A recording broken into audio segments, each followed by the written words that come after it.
Okay, yeah, you knew that Stardew Valley was going to be on this list somewhere because, let's be honest, it's one of my all-time favorite games.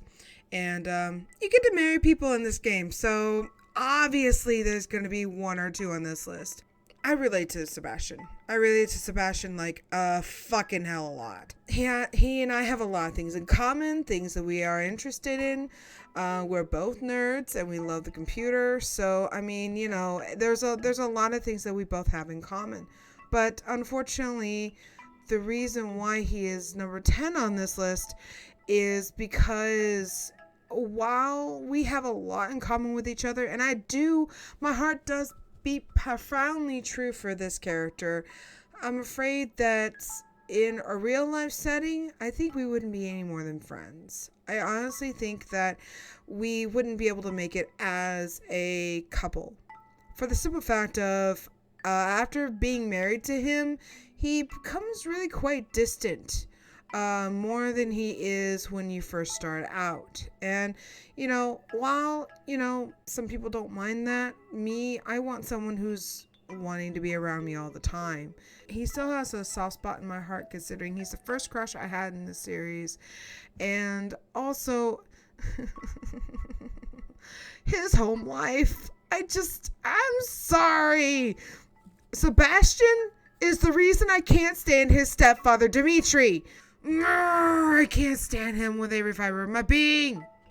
But that's another TED Talk for another day. All in all, Sebastian is really close to my heart. He was my first crush, but unfortunately he's only number 10 on this list.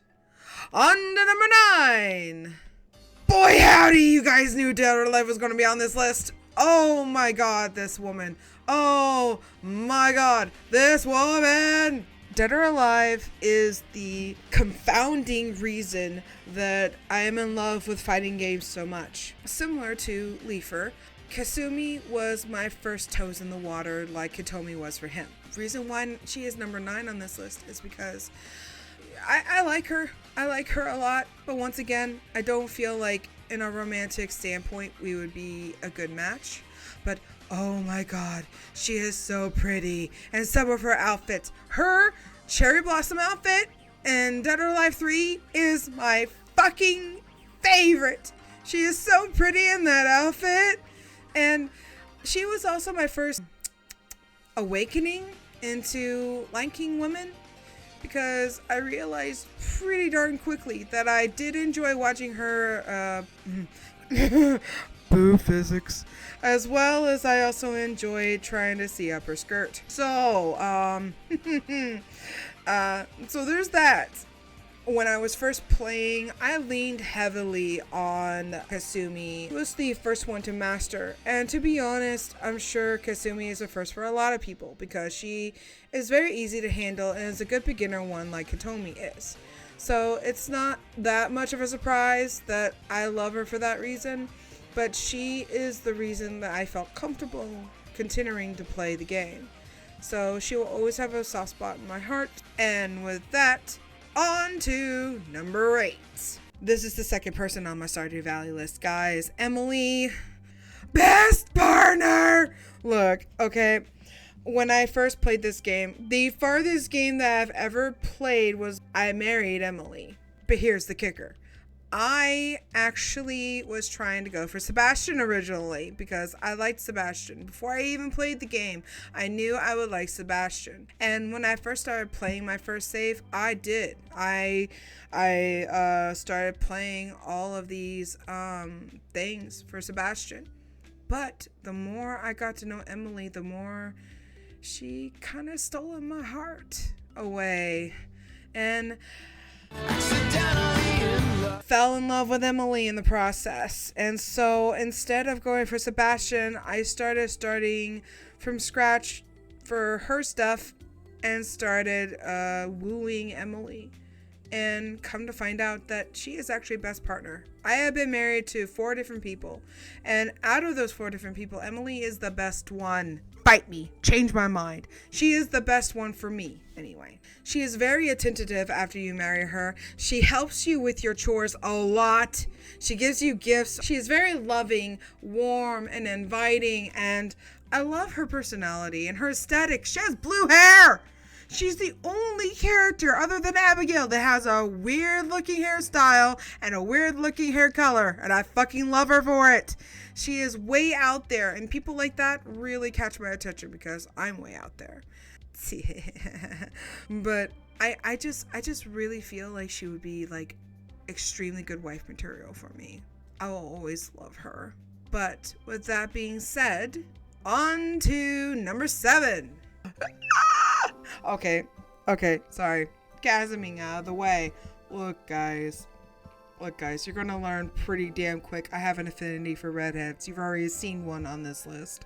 But anyway, that's just one of the great qualities. He also has green eyes. I have an affinity for green-eyed people. Oh my fucking god. Red hair, green eyes, best combination. But I'm getting nowhere. It's not just his aesthetic. It's not just the spiky hair and slender body and the fact that he uses pyrotechnics for his attack. It's not just because of any of those things. I also like his character. I tend to have an affinity for the laid-back, playful, hey, don't take things seriously, but secretly in the backdrop, he is actually very serious with their job and is really good at it. And Axel is definitely one of those people. I feel for him in the series. Oh my god, that game is so hurtful. So hurtful on so many levels. And for him, my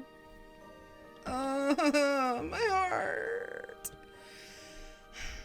But he's a very funny guy, and probably out of all, well, except Zigbar. Zigbar is an exception. Zigbar has the best jokes. I'm sorry, Zigbar is the funny man in this group of misfits here. But second to Zigbar, he has the funniest lines and also the most memorable ones. Reason why he is number 7 on this list is because, again, there are more people I like better.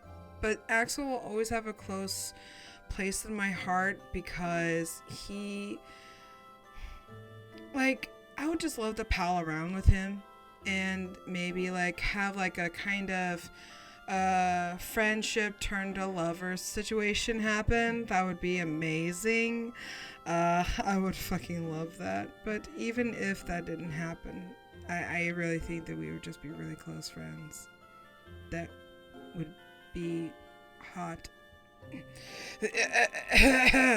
Axel is probably, I'm not going to sit here and lie to you, the whole shebang reason I started going into Kingdom Hearts, because at first I thought it was boring because I tried playing the first one. I'm not gonna lie to you, it didn't caught my attention. It wasn't until Kingdom Hearts 2 came out and this motherfucker decided to come out of the woodwork did I decide to actually give it a chance. Well, I guess second chance, if you will. And I'm glad I did, because Kingdom Hearts is actually a very good game. And I found out it's not the gameplay that's boring, it's me. It's my fucking attention span. It's my fault, not the game. I ended up liking it a lot more just watching people play it than I do playing it myself. I was so fucking ecstatic when he was part of 3 and was getting training to be a Keyblade wielder. And I'm just like, yay! I was so fucking stoked when I heard that. But anyway, enough gushing. On to number 6. Roy. Okay, I have never played Fire Emblem. I only recently learned Fire Emblem from my boyfriend, because it's one of his favorite games. I actually have never heard of Fire Emblem, did not know that's where Roy came from. I know Roy from playing Melee, and I remember distinctly playing with my best friend in high school at the time, going to her house, playing this on her GameCube, and ultimately doing decent with Roy. Roy was the first character out of all the melee characters I felt comfortable playing. And when I say comfortable, it doesn't mean good. I'm not good with Smash. I'll never be good with Super Smash Bros. I'm sorry. I probably will always suck to that game at the end of time. However, Roy made it fun for me. Because I won't lie, it wasn't fun for me at first. In fact, I didn't get the appeal until I just found the right character to mesh with. And Roy was that person for me. Roy was the reason that it became fun. And imagine my fucking ecstatic excitement when I found out that he's an ultimate that you can unlock. But I am still trying to unlock it because I have a hard time getting into playing the game on my own. Roy is, what's not to like about him? His gameplay is easier for me to understand. He's a redhead and he's cute. I mean, fucking look at him. He's cute. He's cute. He's high on this list because he made me feel comfortable playing the game. So, he is the whole reason I got more into the game to begin with. Hats off to Roy. Although, one of these days, I do want to get my hands on Fire Emblem, the Binding Blade, so I can, actually play him since he's the protagonist in that one. And, who knows? Maybe someday that'll happen. On to the next one. Number 5. Oh, Malanta, Young Sung. He's a redhead! Is anyone surprised at this point? But no. Again, like Roy with Melee, I saw potential in liking Soul Calibur. When I first got my PlayStation 2, I was just asking my mom to buy me a bunch of games that people had told me to play on my PlayStation 2 because I didn't know what to play. Somebody, I don't remember who, or maybe my mom bought it because it was cheap. I don't remember. But either somebody suggested Soul Calibur 2 to me, or she found it at a $5 bin at Vintage Stock. I don't remember which one. But either way, I was given Soul Calibur 2 to play on my PlayStation 2 with. And upon first opening the game, it had wonderful graphics. I was very enthralled in the story. But my problem was I couldn't find a character to save my life that I felt comfortable with. I did ultimately end up being comfortable with Talim, but if I'm being completely honest, the character that broke the ice for me was Young Sung. And he probably was one of the last characters I actually ended up picking. Which is funny because I picked everyone except him for some reason. But that's here nor there. Point is though, when I finally played him out in the trial section, I was amazed how well I was with him. I actually was very surprised how good I could be with him.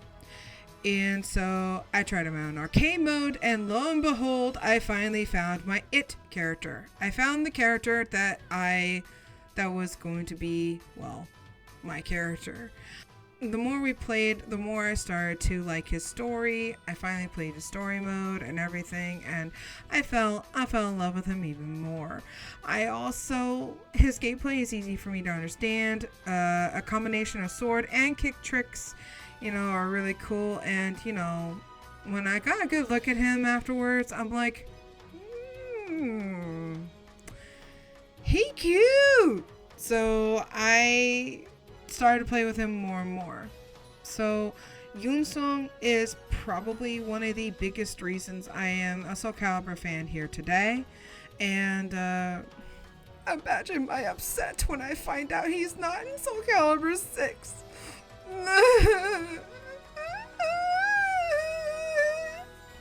I'll get over it. Anyway, my other two mains are in 6, which is Voldo and Talim, so I'll just find a way to get over it. But Yoon Sung will always be somebody that's close to my heart as far as gaming goes. And who knows, maybe if they do make a Soul Calibur 7, maybe they'll add Yoon Sung back. That would be amazing if they would. But not holding my breath. He hasn't been in anything since Soul Calibur 4. They probably won't.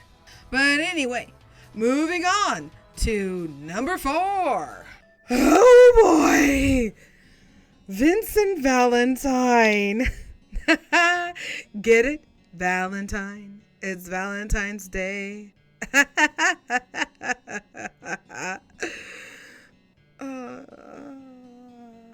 I like to think I'm funny sometimes.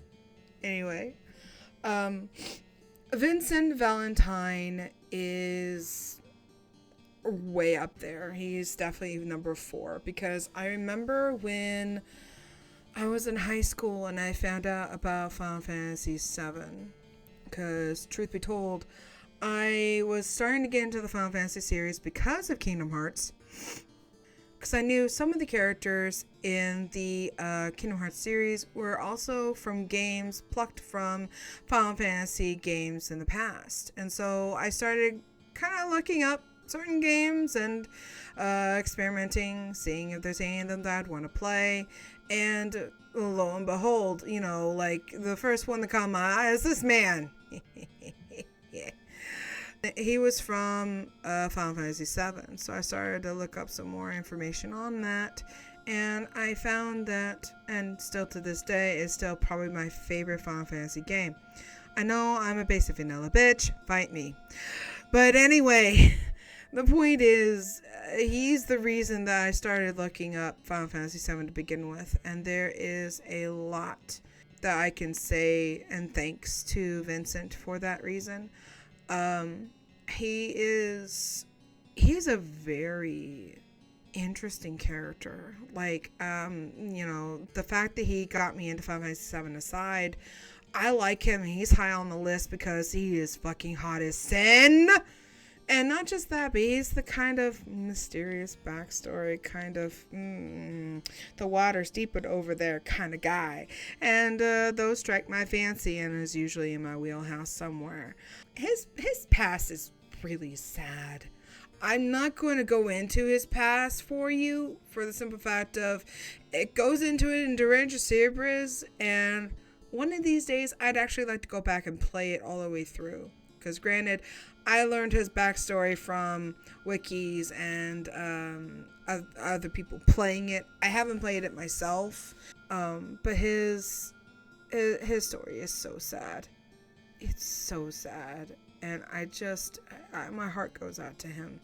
His hatred for Hojo is completely justified. Absolutely fucking justified. I hate the fucker too, with a passion. And he is also the cold and quiet type, which I also love. But I honestly feel like he's one of those people that would be like very gentle and very caring around when no one else is around to see. And, you know, I can't help but see kindness. Because I remember a distinct scene in Advent Children when Marlene was trying to tell Cloud that running away is showing that he doesn't care about everyone else in Advent Children, and she goes and hides in Vincent's cloak. I love the fact, it's just such a tender moment, and a lot of people don't talk about it, but I'm going to talk about it for a few seconds, okay? It's so tender how this cold and distant man looks down with tender and care, and while, you know, he didn't have to cover her with his cloak. Didn't have to do that.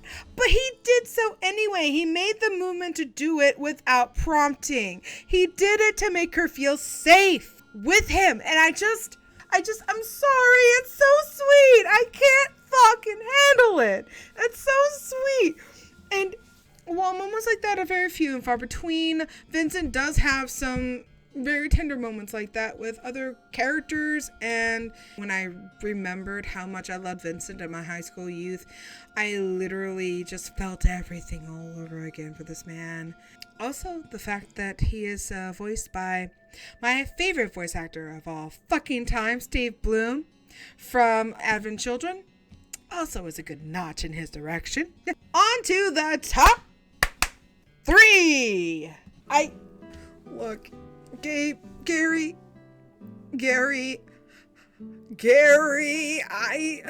there's so many things I love about Gary. There's so many things I relate to on Gary, and there are so many reasons that he is number 3 on this list.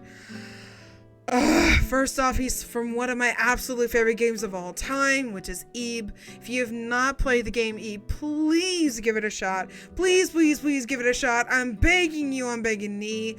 It is worth your time, I swear. If you like JRPGs, and you like story, and you like good characters, and puzzles, and shit, and horror, please give it a shot. Because it's such a gem. I love this game. And not to put too fine a point on it, one of the bigger, maybe like half the reason Ebe is one of my favorite games is Gary. I'm not gonna sit here and lie to you. 1 iota, he is half the reason. I mean, like, look at him. Look at him. Look at him. He is adorable. How can you not like this guy? When I first played the game, like, I was really, intense and very, on edge because of what was happening beforehand. But the instant I heard his theme that's going on in the background right now, I was calm. I felt safe. I felt at ease. And that is how Gary makes me feel in general about his character. He is such a sweet boy. There are many reasons, and I'm going to try to keep the gushing to a minimum on these last 3, including Gary, because I'm sure I can gush about him till the end of time. But he is a male character who has more feminine, as far as personality, the way he talks and the way he holds himself. Is a bit more feminine in production, and I fucking love that about him. Gender roles don't care to this man. I fucking love that. He is as a mirror version of myself, of my insecurities, of my anxieties, of my fears. And watching him go throughout the game and compromise his fear for Eve's sake time and time again gives me the courage to be able to do other things. It gives me courage to go forward in the story. When I first played it, seeing him, who was genuinely terrified of what was going on, keep going for Eve's sake made me want to continue the story too. That's how I felt when I was playing the game as far as Gary goes. Also, I love his aesthetic. I find him extremely cute. The fact he has purple hair is just and he means a great deal to me. Reason he's number 3 on this list is I have such a high love for this character, but I don't know if I'm the only one that feels this opinion. I don't know if anyone else just sees this, but I just have a hunch, okay? I just have a hunch that he is actually gay. That alone would be the only reason that we wouldn't be together. So that's Gary. On to number 2. Remember how I said that Kasumi was my awakening to thinking that I may swing for women as well? Ayin was my first love! I loved this woman. If I knew what love with a female was, I knew I liked her more as a friend. I knew that I liked her more than just a game character. If I'd realized that, having crushes on gamer characters were a thing, she would have been my first crush. She would have been my first ever waifu. Reason why she's second on this list and so high is because she's definitely, I would consider, my actual game waifu. If I had one, I would marry this girl. I would be down to get dirty with her. I would she has a very daunting and traumatic past, so do I. And you know what? I love a woman that can kick my ass, if you know what I mean. I'm pathetic, I know. Don't look at me. Don't look at me. I know I'm pathetic. But all that aside, Kasumi was the first one that I felt comfortable with. Ayane was the first character that I was able to clutch onto after Kasumi, because when I first started playing Dead or Alive 3, I leaned on Kasumi a lot, and I mentioned that before, but I played her for everything. But then after, she became starting to get stale, I said to myself, I've got a good handle on the game and its mechanics and the buttons. Maybe I should, move on to another character. Well, in Kasumi's story in Dead or Alive 3, you get to fight Ayane as a character against you. And I remembered her. And thought, ooh, she's really pretty. Ooh, I love she has purple hair. Ooh. And so then I thought, why not? So I decided to give her a go. Lo and behold, I found out she also was in my wheelhouse as far as controls go and gaming mechanics, and she was very easy to pick up for me. I have heard on the opposite spectrum, she's very hard for some people to understand and be able to pick up, but for me, she was damn near easy. For me, she was easy to understand, but hard to master. I feel like I've got a good handle on her, and she is definitely one of the go-to characters I go to in Dead or Alive. That aside, though, I really love her. I love her aesthetic. And, playing her in Dead or Alive 3 and seeing her, spoilers, cremate her father figure was one of the most emotional things I've ever seen in my life. Seeing that cutscene, it tore me a new one. I didn't cry, but I wanted to. I wanted to cry for her. And I could tell in the scene, she doesn't cry for no one. This is the only person that she has ever cried for. And in the end, it just makes me really sad. It just made me want to hug her, tell her everything was going to be okay. I am damn bad for this woman. I really am. I would get on all fours and woof like a dog if it meant that she would give me attention. Even if it was to degrade me. Joke's on you, lady. I'm into that. And I love her a lot. Without further ado, let's move on to number 1 on our list. Who will it be? Yes, it's number 1. And it's everyone's favorite Final Fantasy redhead, Reno! Look, okay, Reno grew on me, alright? I didn't even know about Reno until I played the game myself, and that was like around college when I finally got my hands on a copy to play the game. Vincent may have been the reason I got into Final Fantasy VII, but Reno is the reason, one of the biggest reasons I stayed. I mean, look, where do I begin with this man? I like Reno a lot. Like, if I were to say game husbando, Reno would be the first one that come to my brain. Because I would actually want to be with this man with everything I am, because he just seems to be the kind of person that I would fall with. As I mentioned before, I have an affinity for the kind of playful, laid-back personality, and has a snarky little attitude and a bit of an anger issues, but at the same time, they're really good at their job.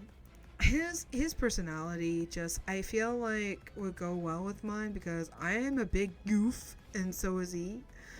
But I also feel like he would treat me right and he would try to protect me at all costs, and as I would do for him. On top of that, he's just, look at him. Just look. Just look at him. Just look at him. Look at him. Just the fact, I have to sit here and say this, but I almost feel like the fact that his chest is so exposed. I know that it's probably to show how quote unquote lazy he can be. but I also feel like it try to give us eye candy, because goddamn, just the idea of being in this man's arms makes me feel safe, makes me feel happy, makes me feel tingly. Hey yo, what up again? Thank you for making it to the end of this video. I really appreciate it very much from the bottom of my heart. Feel free to share, to comment, and to subscribe if you enjoy the materials. And as always, my precious paws, stay safe, stay kind. I'll see you in the next video. Don't forget to feed the monster on your bed, because if you don't, the one in your closet's going to steal your soul. So if you want to be protected from him, you better give the one under your bed a lot of love, cuddles, and food, because he's your only hope. Get out.